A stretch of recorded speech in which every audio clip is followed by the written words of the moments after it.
The most important pieces of gear for this lifesteal build are obviously the Sinu, whatever the fuck this is. Put the bleed infusion on it, because I'm gonna put it up on the screen right now, but there's not that many options for lifesteal in the game.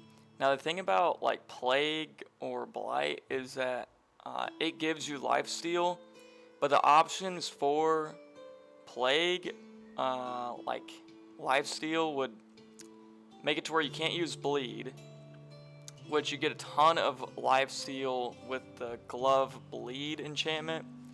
So if you also apply blight, it will override the bleed, so it makes things like the corpse smeared blade irrelevant. And also that two-handed sword is super slow, whereas with the Sinu you get like really overpowered abilities. You get pulse of health built into the sword, so you don't need to put it on your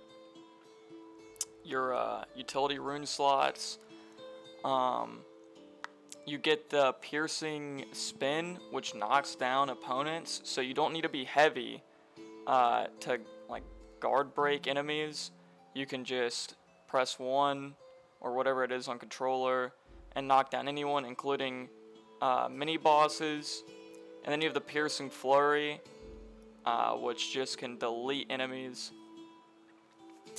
Obviously, on my gear, I put drain focus on combat on everything, and because this is a lifesteal build, we can use our HP as a resource. So you need the Ring of Determination or the Battle Cry Ring, so that you will use HP instead of your focus. Very important.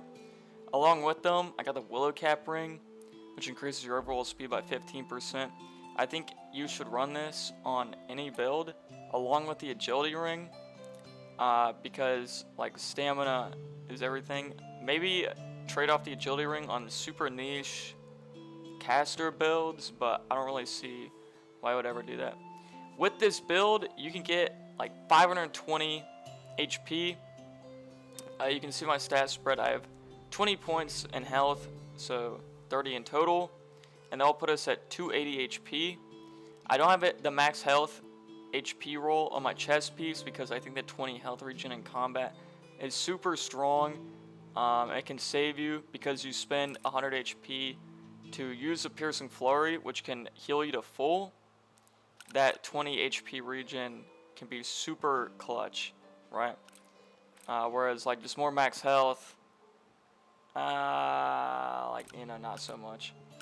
On the hat, we did get healing increased by 37% or like 30% or whatever it is at low focus.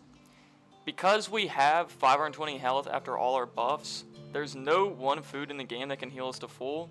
So if you are like 1 HP, this healing increased by whatever at low focus can be super helpful.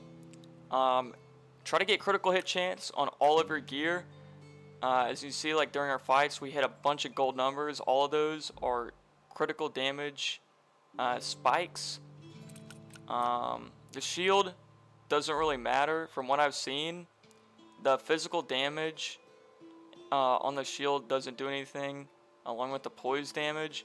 But the max stamina does apply. I was able to get 2 more hits with no clothing on. I went from 14 to 16 hits I was able to do with the rapier before running out of stamina while having the shield equipped. Don't really know.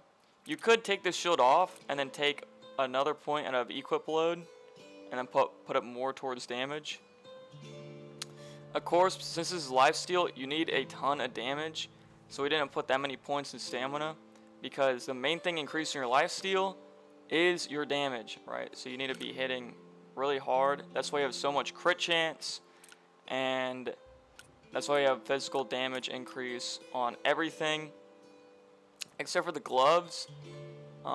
We get charge attack damage increase because your charge attack goes so far with the rapier, and you can just zoom across the map, hit any enemy trying to run away from you, or like witches trying to reposition. And of course, you need to gain lifesteal against bleeding enemies. If there was one enchantment that is the most important, it is the gain lifesteal against bleeding enemies. You need this enchantment like above all else, right? You get 30% lifesteal if you get an exalt, if your exalt hits on it. It's so strong. And that's the build, guys. Make sure you're using your buffs. Make sure you're using the Pulse of Health. That will give you a ton of HP to work with, along with the Sirloin Platter. This will put you at your 520 health golden spot, and these buffs will last a long time compared to like anything you're getting in Crucible. Of course, this is 520 health before any Crucible buffs. I normally play Crucible without any enchantments anyways and get through the whole thing super easy. We are on hard difficulty as well, so all the fights you see in this video are on hard difficulty. Thank you guys for watching.